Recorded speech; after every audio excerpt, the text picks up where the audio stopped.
This is a story about Terence, based on the railway series by the Reverend W. Awdry, and read aloud by me, Michael Angelis.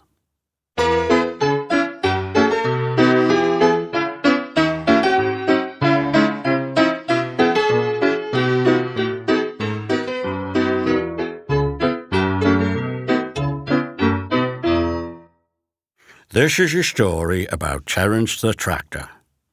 When Thomas met Terence ploughing a field, he was very rude to him. But when the snow came to Sodor, Thomas found out that Terence's caterpillar tracks could be really useful.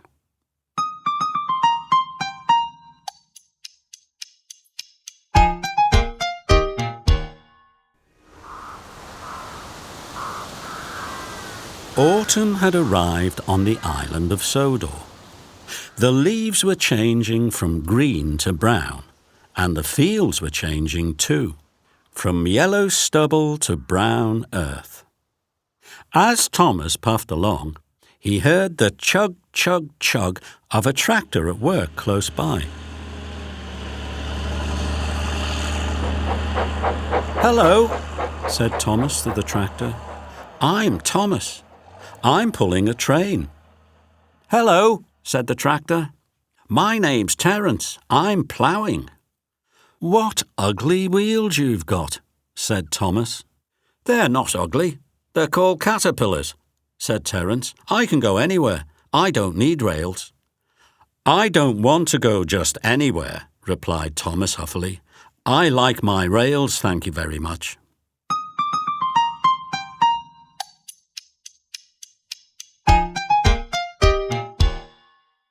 The next time Thomas saw Terence ploughing a field, he called out to him, "You've missed a bit, over there in the corner, silly old tractor," and he whistled rudely.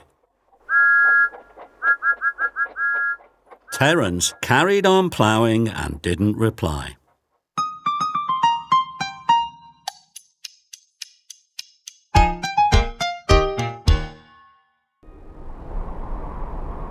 Winter came, and with it, dark, heavy clouds full of snow. A snowplough was fixed to Thomas, but it was heavy and uncomfortable, and he hated it. He shook it and banged it until it was so dented that eventually it had to be taken off. "You're a very naughty engine," said his driver as he shut the shed door that night. The next morning, the driver and fireman worked hard to mend the snowplough, but they couldn't make it fit properly, so Thomas had to set out without it.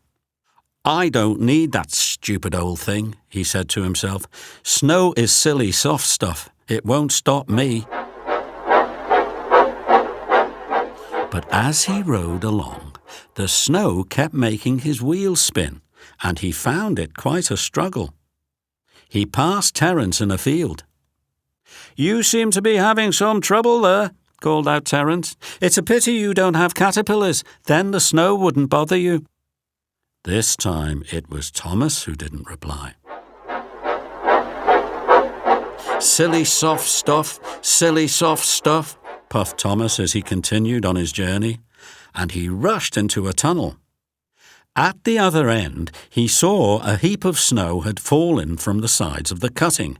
"Stupid old snow," said Thomas, and charged it.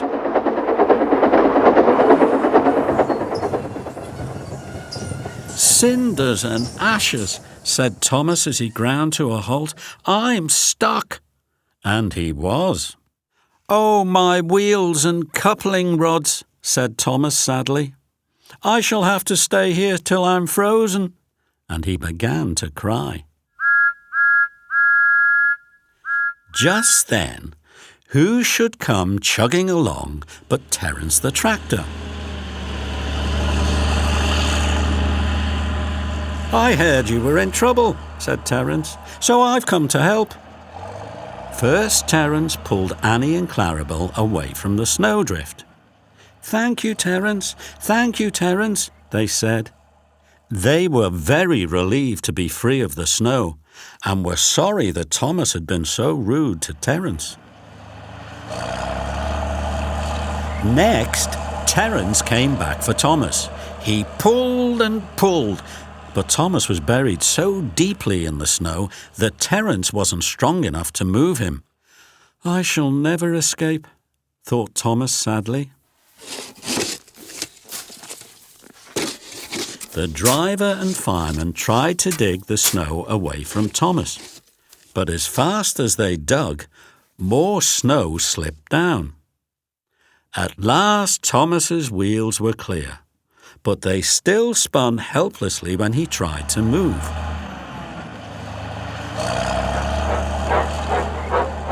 Terence tugged and slipped and tugged, and eventually, with a most enormous effort, he dragged Thomas clear of the snow and into the tunnel. Thomas was very grateful. "Thank you, Terence," he said. "I think your caterpillars are splendid. I'm sorry I was so rude to you before." "My caterpillars are certainly useful," said Terence, "but I can't go very fast. I couldn't pull a passenger train like you can, Thomas." "Well, my wheels wouldn't be much use for ploughing a field," replied Thomas. And with that, Terence returned to his farm while Thomas puffed tiredly back to the engine shed.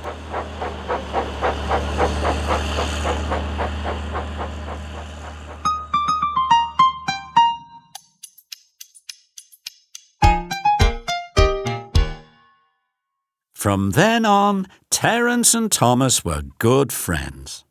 Whenever they passed each other, they always exchanged a cheerful greeting, and they were never rude to each other again.